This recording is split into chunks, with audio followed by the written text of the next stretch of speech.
Hey guys, it's Gary Vaynerchuk, and you're listening to the Front Row Entrepreneur Podcast with our girl, Jen. This episode is part of a series about rewriting the rules. More and more, I am seeing smart, savvy, brave entrepreneurs unlearning the old, stale marketing rules that we've been sold as the gospel. Whether it's sales calls or funnels, email marketing, or whatever else, there are people out there who are rewriting the rules and having great success with it. And I wanted to explore in depth through this special series. So let's go. Our guest today is a keynote speaker and best-selling author who helps women create space for magic in their lives and businesses. She's a former Type A corporate banker who opened to her intuitive gifts at 35. When her father passed away in 2019, the events that followed revealed a deep connection between intuition and the amount of abundance, support, and love we are all willing to allow into our lives. She founded the Receiving School to help others open to their own receiving energy using a blend of common sense, brain science, and a dash of magic. Welcome to the Front Row Entrepreneur Podcast, Patty Lennon. Oh, yay. Thank you for having me. I'm so happy to be here. I am thrilled that you're here. You know, Patty, you are a what I call a WD-40 guest. Do you know what I mean by that? I do not. I like it though. Do you know what WD-40 is? Yeah, it gets all the squeaks out, right? Oh, yeah. I wasn't even going to go there, but I mean, I wasn't thinking of that brilliant segue tagline. So yeah, it gets all the squeaks out. You do that for people. You definitely get their squeaks out, but it's also it does everything. You could do, and my mom is constantly sending me forwarded emails that show you 29 things that you didn't think you could do with WD-40, right? Bring back your dull countertops. A million different things. And you're the kind of guest who could talk about anything. You could talk about marketing, crowdfunding, book publishing, time management, coaching, speaking, podcasting, Girl Scouts. There's so many things in that noggin of yours. But today we're going to talk about sales.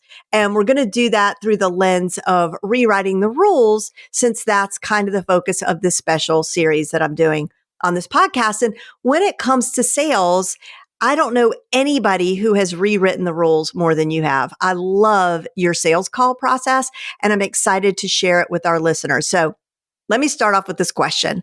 Why do you think people usually struggle with sales anyway?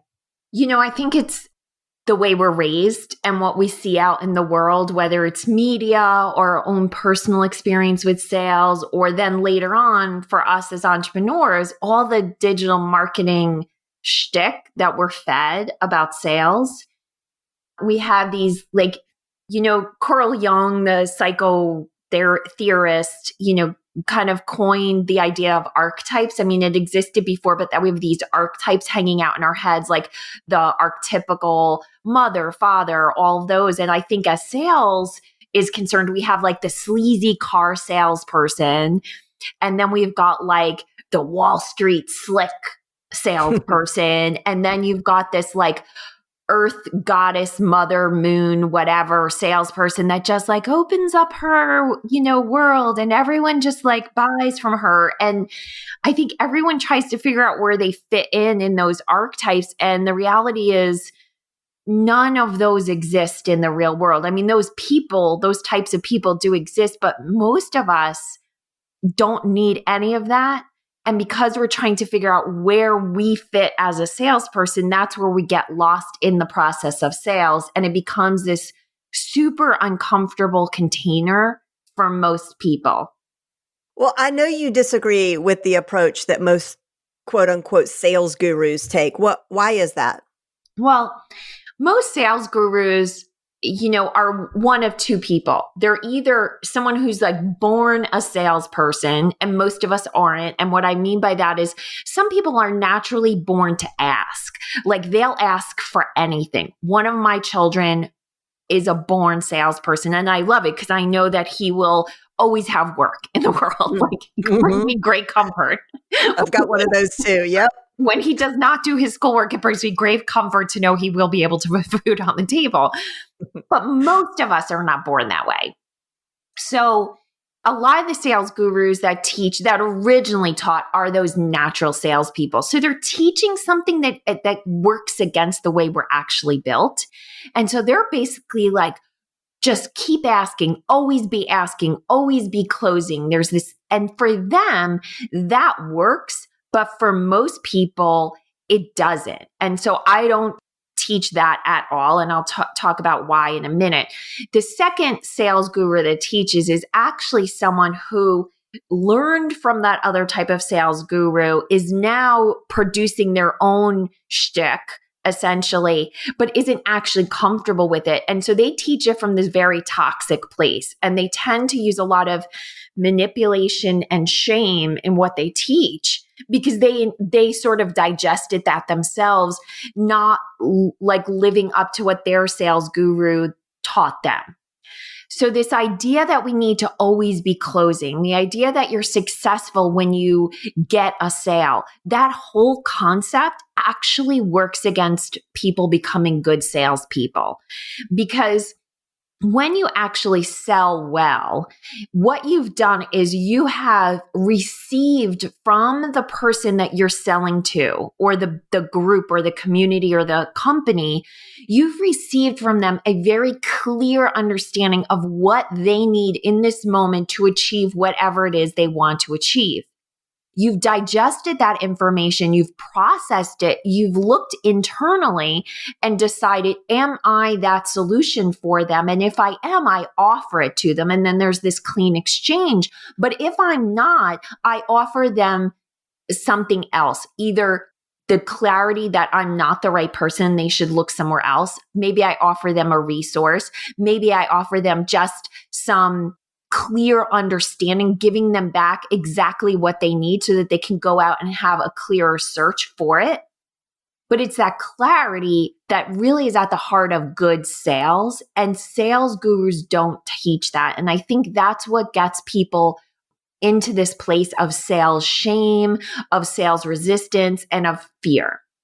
So you're saying that if we don't make the sale, there's no shame in that. And that's not even a negative thing, because if we've listened to them in the interaction, then we can offer them something free or paid and feel good about it.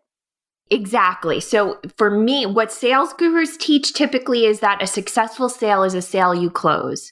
And what I teach is that a successful sales conversation is a conversation where you and the party you're speaking to get clear about exactly what they need, and you boldly offer it to them, whether it's your yes or it's your no.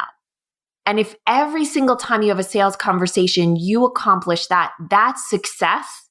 That is also the process that starts to unlock the fear and shame you hold inside yourself.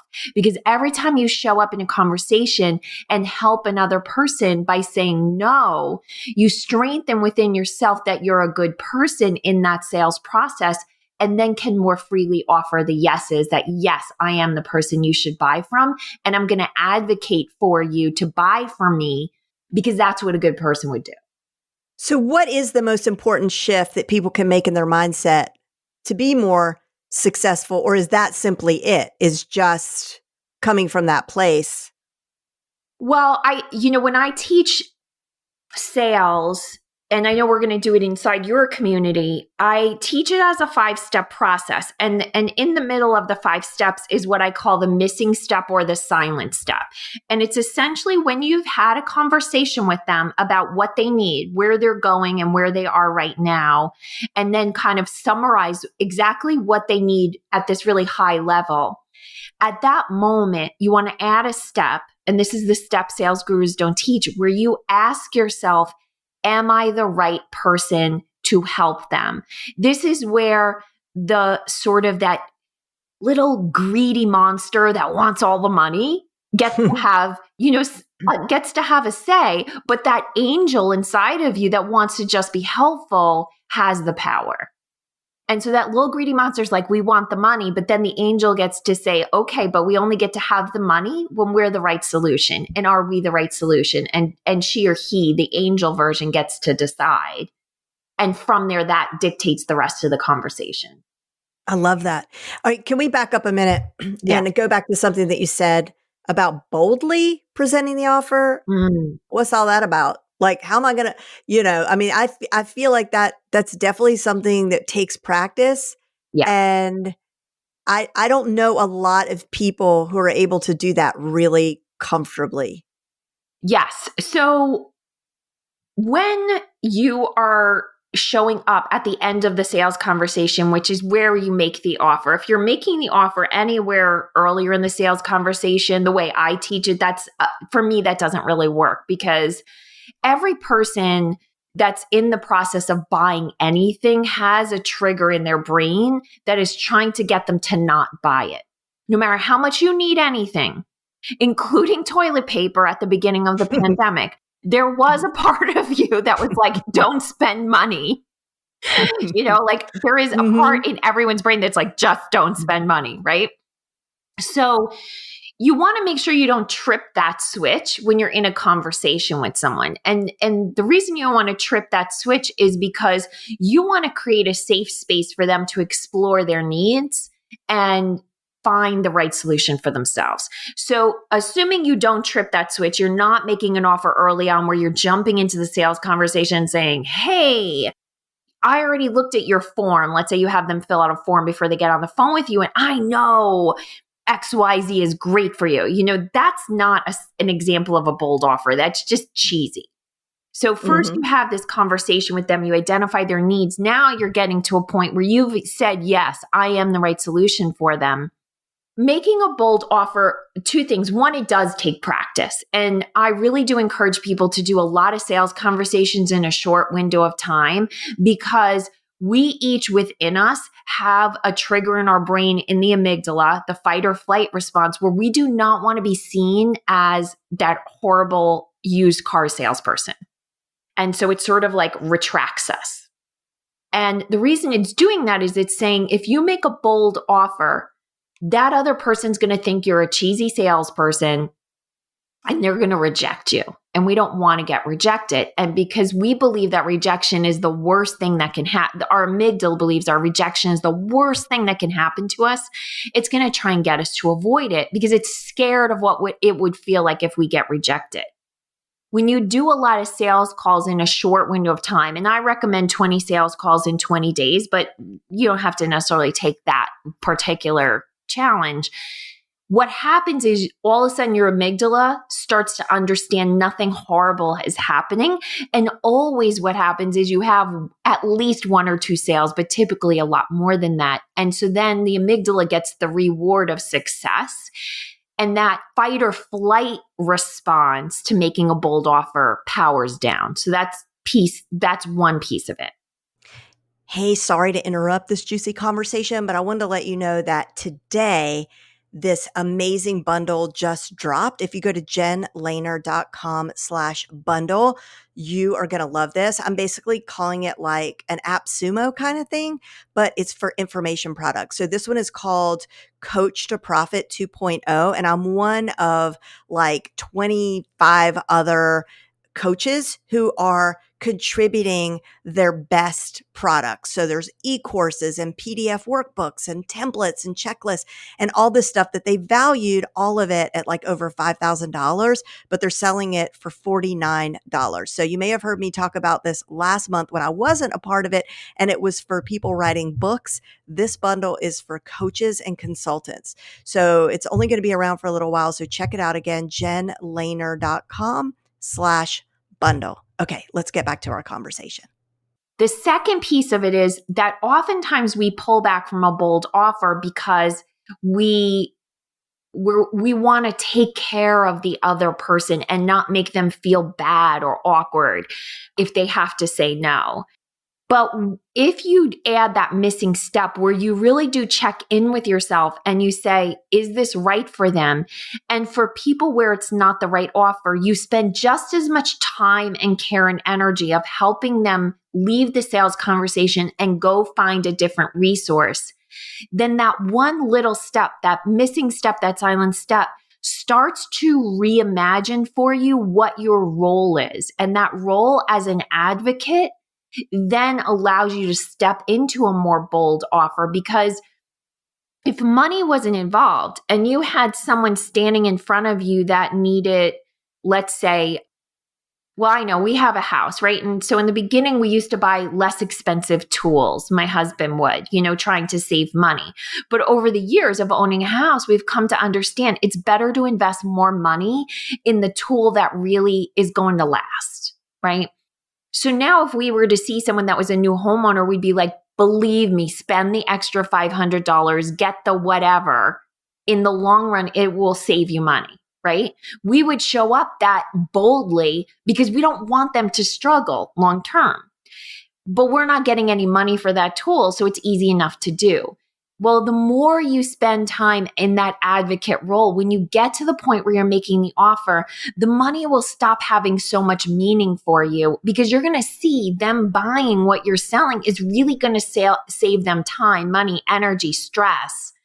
And you want to advocate for their success. You want them to really understand that from a very pure, giving, helpful place. Does that answer it? I guess for the new coach, the person who maybe is putting out a new offer, let's say they put together like a group program and they're going to start having sales calls to invite people in, and they know that they're good, but maybe they don't really have any real proof from this program yet because it's new. Mm. And maybe they're shooting higher than normal. So they've priced it maybe a little more boldly than they would have. It costs more. It's a higher ticket offer and they're presenting it for the first time. And I think we've all been there. It's just sort of like gulp, will anybody pay this price? Is it the same thing? I mean, I guess it's just the same thing. Like but I mean, I guess this is what it is like, if that person doesn't truly believe that their offer, if they don't truly believe in it yet because they haven't delivered the results yet, how do you get around that sort of catch-22? Yes, that's such a good question. So it's twofold. One, it's having almost a reckoning with the price. And I'll talk about that in a second. The first place is, it's one thing to know you're charging the right price, but never have charged that price before. Mm-hmm. So not have a bunch of testimonials or anything, but maybe you're doing in a group what you've done privately, right? So you are definitely know that the program is worth, I'm just going to pick like a middle number. Let's say, it's worth $5,000 if the person shows up fully, but because you haven't done this in a group setting or you don't have those testimonials, you just maybe are wondering, are people going to see the value? So you're not wondering, is the program valuable at $5,000? You're wondering, am I good enough to describe the $5,000 worth of value? When that's your challenge, that is a reasonable challenge. It's part of the growth process. And my recommendation is just be gentle with yourself. Are you going to be able to be as bold in that situation as you will the second time you run the program? No, but you do want to keep coming back to what are the outcomes that are possible with this program. And you might even want to have them in front of you just so you can remind yourself. But you're not going to be able to show up the way, let's say, you, Jen, or I can show up in our businesses because we've been doing this forever. And the stuff we put out, we've been doing for a really long time. We've got a million caseloads behind us that can prove, its value. And even if we repackaged it in a different form, we know it works, right? So don't try and be that like 100% bold person, but be as as much of an advocate as you can for that other person that you're speaking to, that person that you're selling to, because most likely, if you're struggling with your sale price, and I would say this is 99% of the time, you're still charging less than maybe, wait, can we be explicit? Of course. Some a-hole out there who doesn't care about that person and has no problem charging $10,000 or $20,000 for what you're offering. Just the fact that you're on that edge about the price tells me you have a conscience, and that's something good in this world right now. But if you have, let's say, a coach who's telling you, no, you got to charge $10,000 for that, and really in your heart of hearts, you can't get on board with that. That's what I call the reckoning. That's when you really have to say, thank you for sharing what you're seeing. I'll split the difference with you. I'm going to go in at 7,000 because I can't show up at 10,000. I just can't. And the price I always recommend to my clients is I'll give them what I feel it's worth, what I'm feeling intuitively, what I'm feeling in the marketplace. But then what I say is pick the price that's going to have an effort to speak it. It's going to put you on the edge of your own vulnerability, but it isn't going to get stuck in your throat. I love that.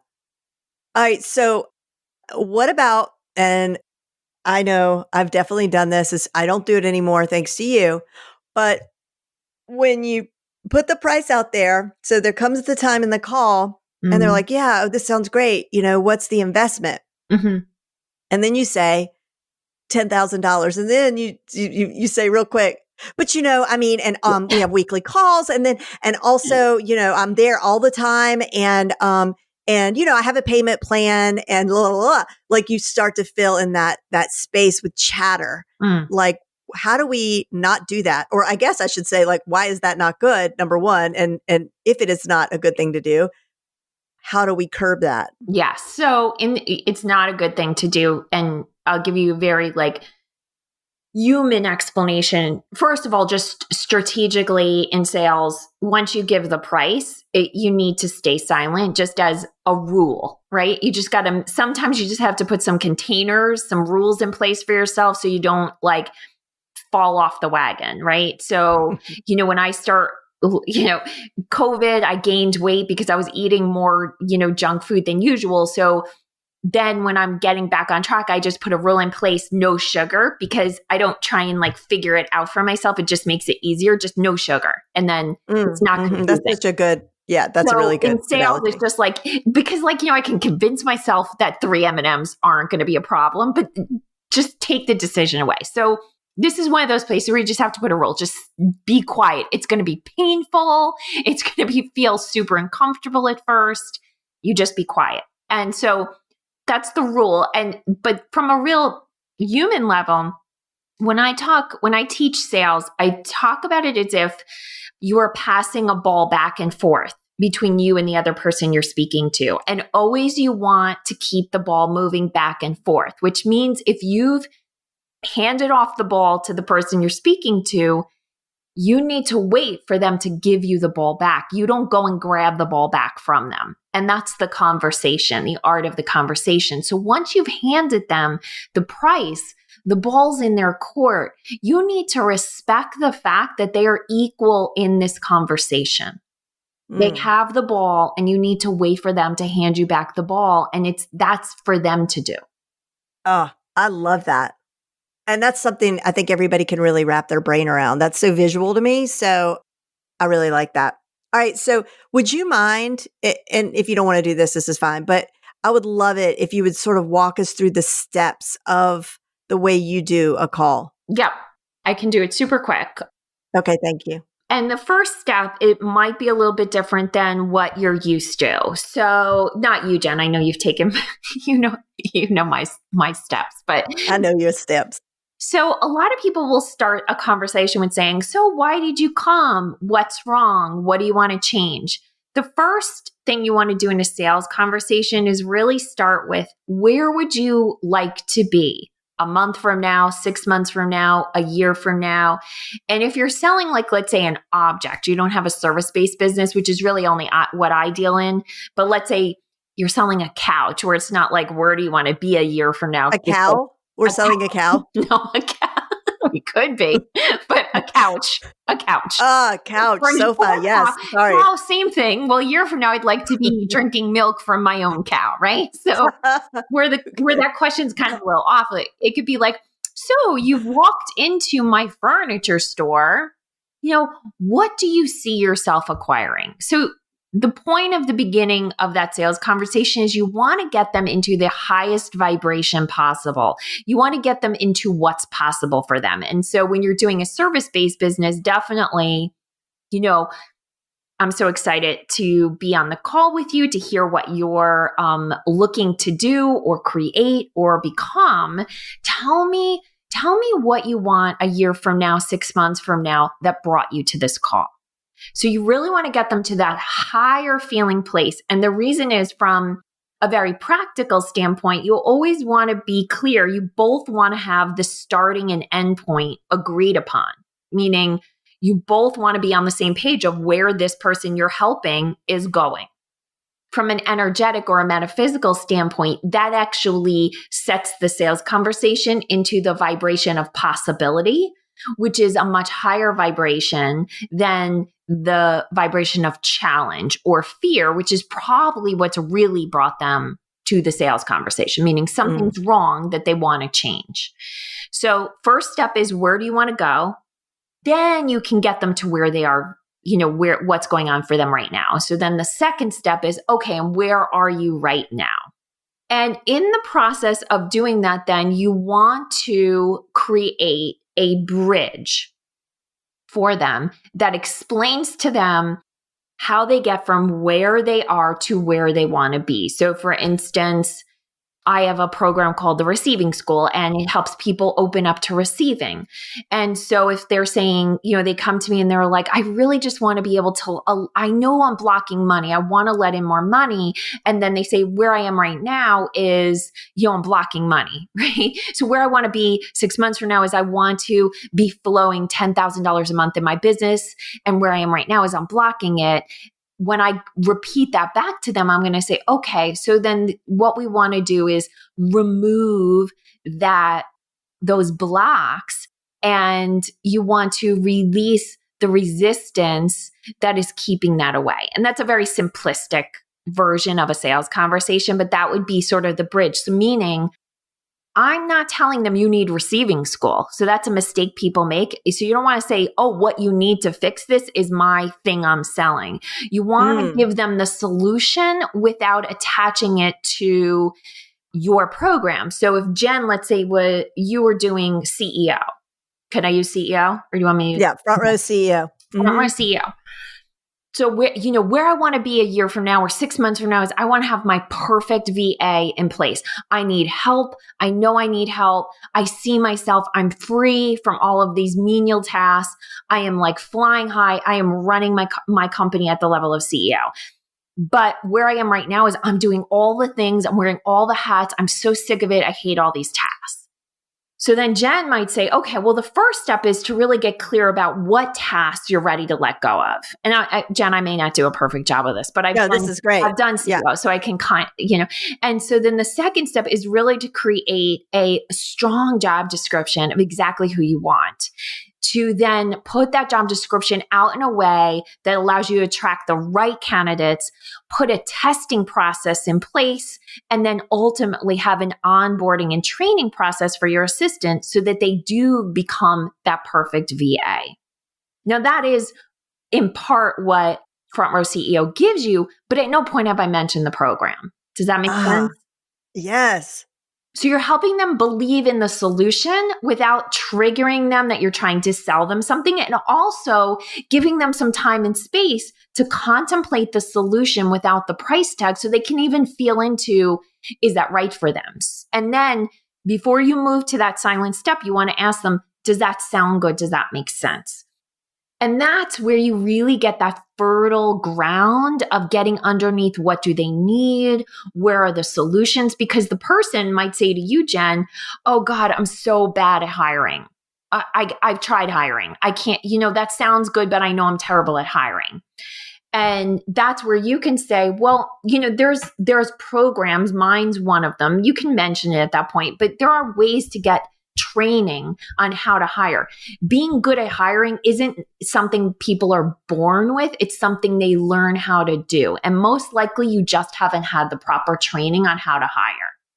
So you're really getting underneath their objections before you're actually getting to the offer stage. Does that make sense? Yes, this is so good. Okay. So once they're like, oh, okay, all right. And now they're like, okay, yes, then that makes sense to me. That's when you go inside and say, is Front Row CEO right for this person? And if it was the conversation we just had, naturally you'd be like, yes. But if the person through all of that was just like, oh, I don't know.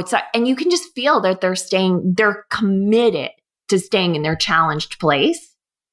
At this point, you might feel like, you know what, CEO will be good for them at some point, but what they need right now is they need some mindset shifts. And for them to use Front Row CEO properly, they need to get to a place of positivity and possibility. Does that make sense?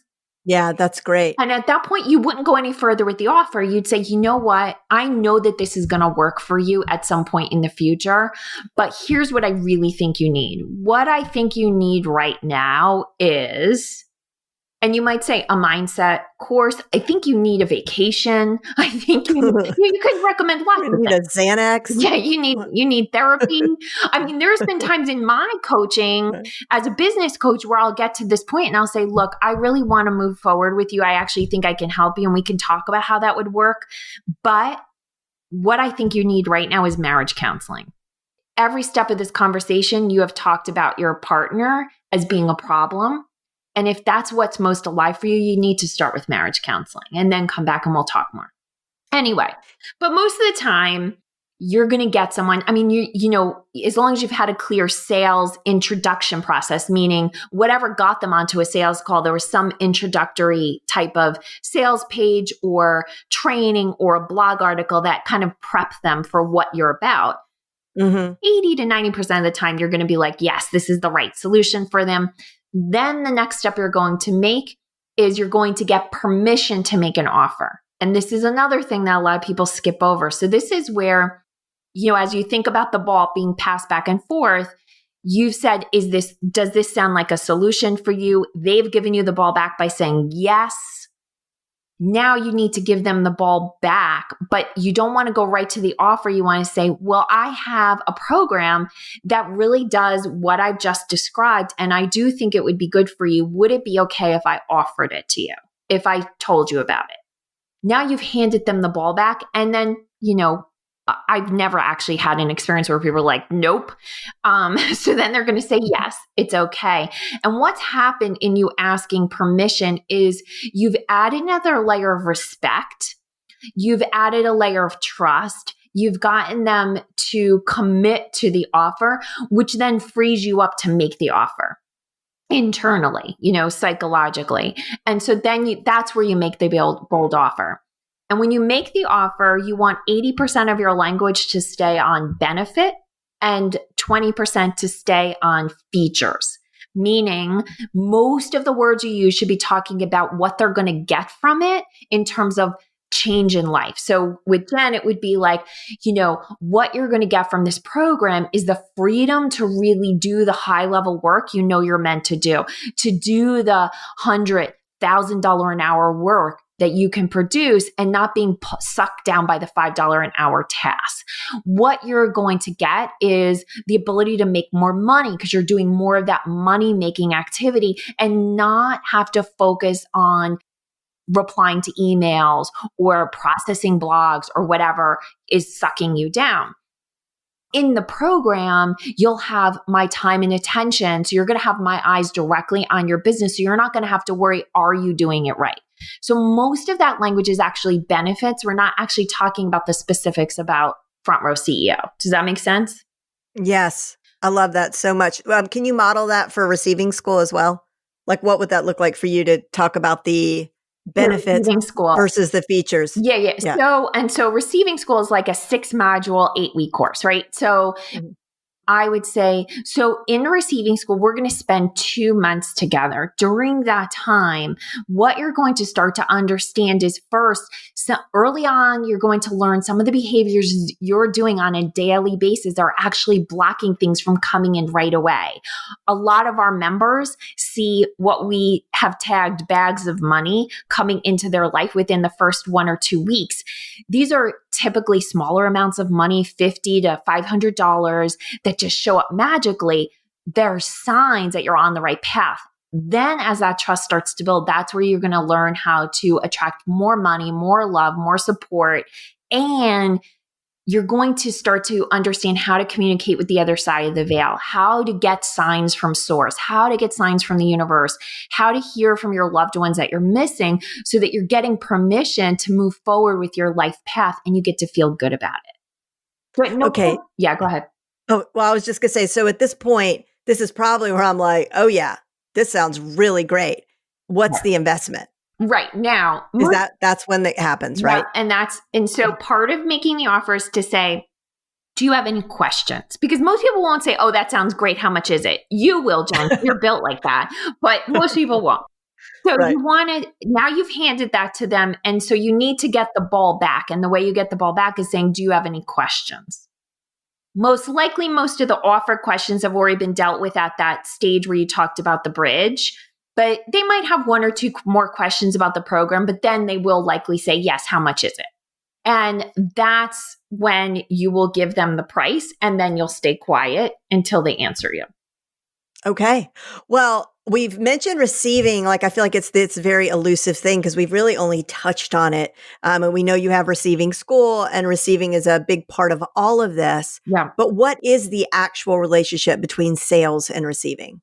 Well, at the heart of it, and this is why I get so passionate about talking about sales, even though I'm not, I have no sales program out there, but I love talking about, because ultimately it's such a rich playground to show us where we struggle receiving.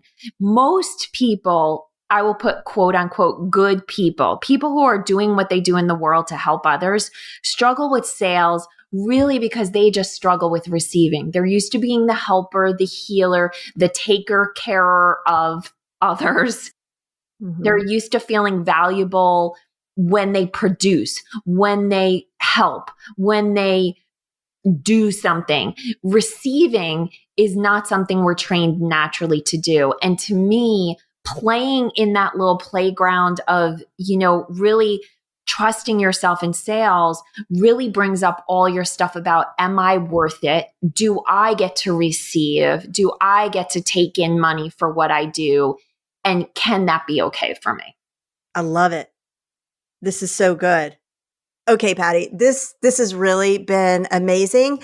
I want to ask you something that, as a close friend of mine, you would have thought I would have asked you before now, but it just hit me. Like, I'm so curious because you have all these gifts and you blow me away every time you open your mouth. What did you want to be when you were like 9 years old? Oh my goodness. I can't believe we haven't talked about this, because I think it's so funny, because we always hear, what you want to be as a child is sort of like what you become, ultimately, if you sort of follow your passion or kind of defined your purpose, go back to what you wanted to be as a kid. I wanted to be a missionary. The idea, and we joke about this because Jen, you're Jewish and I'm a former Catholic, and talk up about Jesus.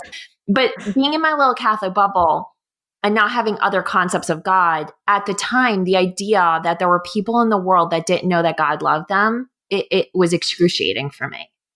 And so my number one thing I wanted to do was just to go around the world and tell people that God loved them, that Jesus loved them. But you're doing that. I really at the heart of what I do is everything I do, even for you listening in sales, if you knew when you're about to make the offer that divine, whatever you call your divine being or God or your higher power, is with you in that moment and is holding you and thinks you're precious and loved and valuable. That is always what I want people to understand, that they're never alone, no matter how alone they feel. Oh, So good, Patty. Thank you so much. You guys, I know you want, if you're listening and you've been with us this entire episode, I know that you're going to want to hear more from Patty. So the best thing to do is go to pattylennon.com. She's also generously offering to us a sales script and a receiving guide. So you can go to jenlehner.com/053 and pick those up in the show notes. Go to pattylennon.com to learn more about Patty. And Patty, I imagine they could click there to subscribe to your podcast as well, right? You would think so. What is the name of your podcast again? Wealth and Purpose. Wealth and Purpose. I'm sure, people, that you can go to her website and connect to her podcast. It's so good. And go to iTunes and look for it if it's not on her website, which I'm sure it is. If you go to pattylennon.com/podcast, then yes. Yes. I should have said that. All right. Okay, Patty, thank you. I just can't thank you enough. This was awesome. And I'm sure I'll have you to come back on again to talk about some other thing that you're brilliant about, because you are a WD-40 guest. Oh, I love you. Thank you, Jen. Mwah.